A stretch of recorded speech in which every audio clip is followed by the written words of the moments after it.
Hello students, welcome to F online classes. Students, आज हम कक्षा 6 की पाठ्य पुस्तक वसंत में से पाठ 11 जो देखकर भी नहीं देखते के बारे में पढ़ेंगे। ये जो कहानी है ये हेलन केलर द्वारा रचित की गई है।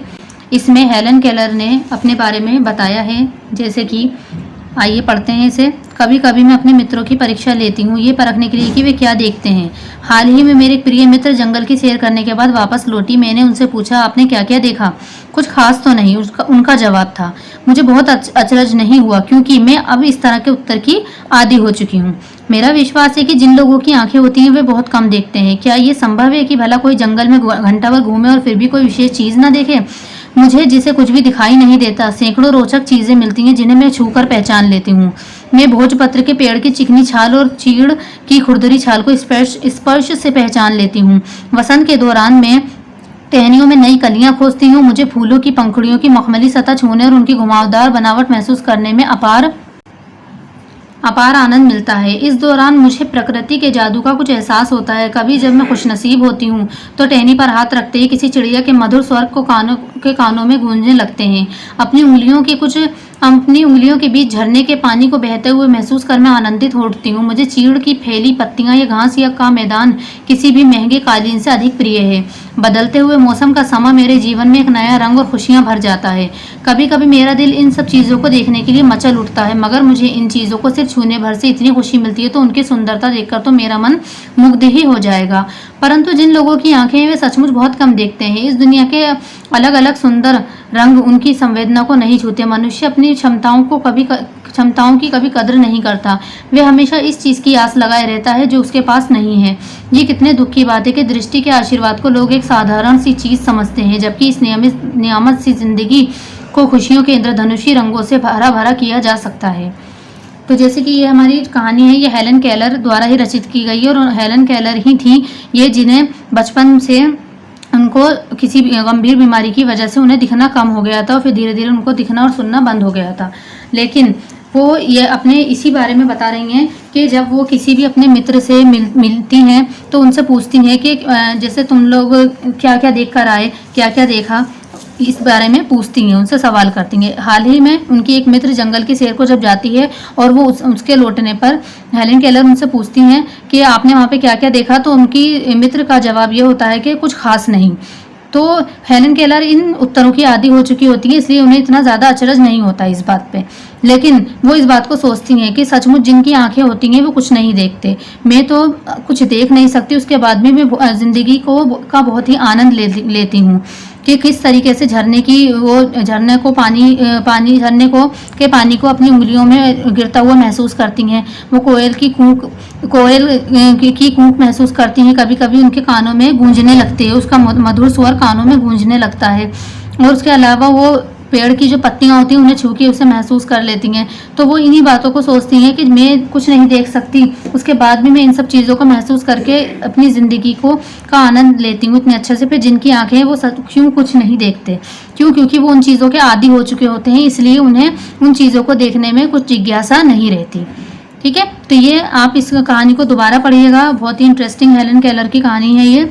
उनके बारे में है कि किस तरीके से उन्होंने ज़िंदगी के बारे में बताया है कि प्रकृति का जादू है जो कि हमें ये ज़िंदगी हमें नियामत मिली है, उसे हमें इंद्रधनुष के रंगों की तरह हरा भरा करना चाहिए।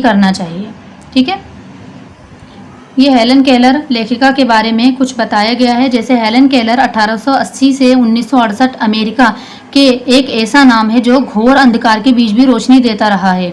कल्पना करो कि जो सुन ना सकता हो, देख ना सकता हो, फिर भी वे लिखना पढ़ना और बोलना सीख ले, भरपूर आशा आकांक्षा के साथ जीवन जीने लगे और उसके योगदान दुनिया के लिए यादगार बन जाए। ऐसी थी हेलन केलर। जब वो 1.5 वर्ष की थी, बचपन की एक गंभीर बीमारी की वजह से उनकी देखने और सुनने की शक्ति जाती रही, लेकिन उन्होंने हार नहीं मानी। कॉलेज के दिनों में ही प्रकाशित अपनी आत्मकथा स्टोरी ऑफ लाइफ में वे लिखती हैं, मुझे ये तो याद नहीं कि ऐसा कैसे हुआ, लेकिन ऐसा लगता है कि रात कभी खत्म क्यों नहीं होती और सुबह क्यों नहीं आती। दुनिया की सभी भाषाओं में इस किताब के अनुवाद हुए हैं। इसके अलावा भी उनकी 10 पुस्तकें और सैकड़ों लेख प्रकाशित हुए हैं। उन्होंने दुनिया भर में घूम घूम कर अपने जैसे लोगों के अधिकारों और विश्व शांति के लिए काम किया। हेलन केलर भारत भी आई थी। ठीक है, तो ये हेलन केलर के बारे में है, आप इसे भी पढ़िएगा। आपको पता होना चाहिए हेलन केलर कौन थी और वो कैसी थी, उन्होंने कौन कौन सी स्टोरीज वगैरह लिखी हैं। ठीक है, तो ये हमारा जो चैप्टर है, जो देखकर भी नहीं देखते हैं आप, कंप्लीट होता है। इसके बाद हमारे प्रश्न उत्तर हैं। जिन लोगों के पास आंखें हैं वे सचमुच बहुत कम देखते हैं। हेलन केलर को ऐसा क्यों लगता था? प्रकृति का जादू किसे कहा गया है? हेलन केलर प्रकृति की किन चीज़ों को छूकर और सुनकर पहचान लेती हैं? पाठ के आधार पर बताइए।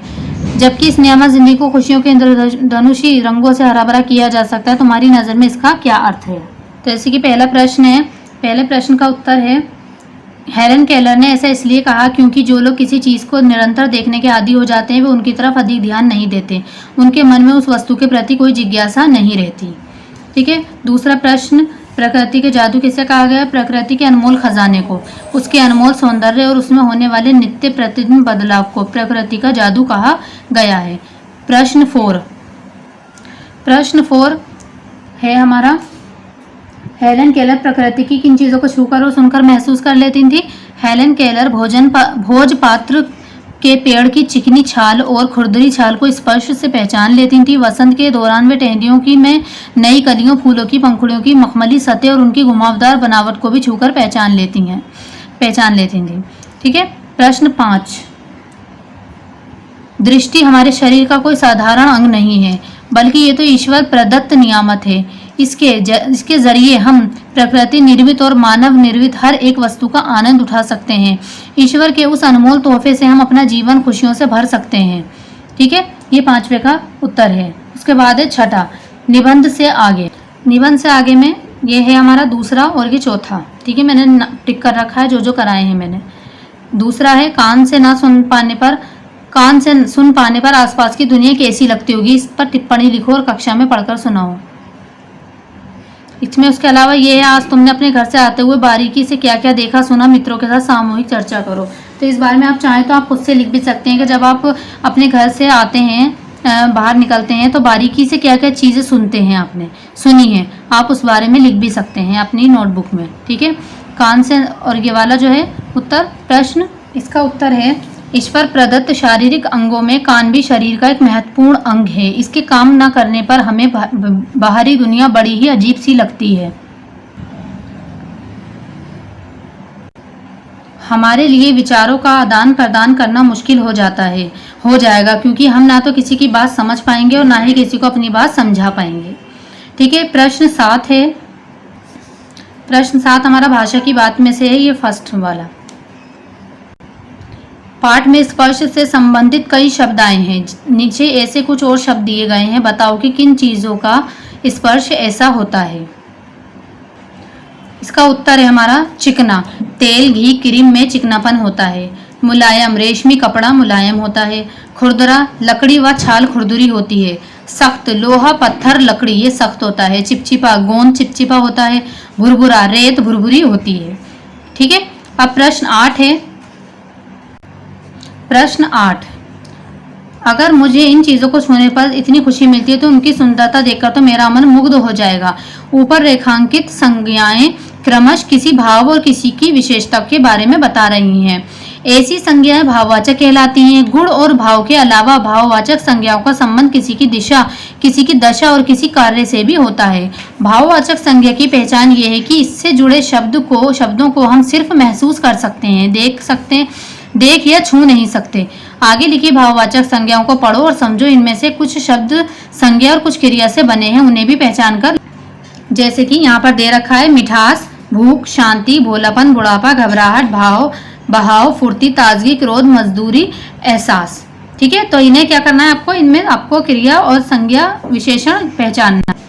जैसे कि प्रश्न 8 का ये हमारा उत्तर है, क्रिया से बने भाववाचक शब्द घबराहट, बहाव।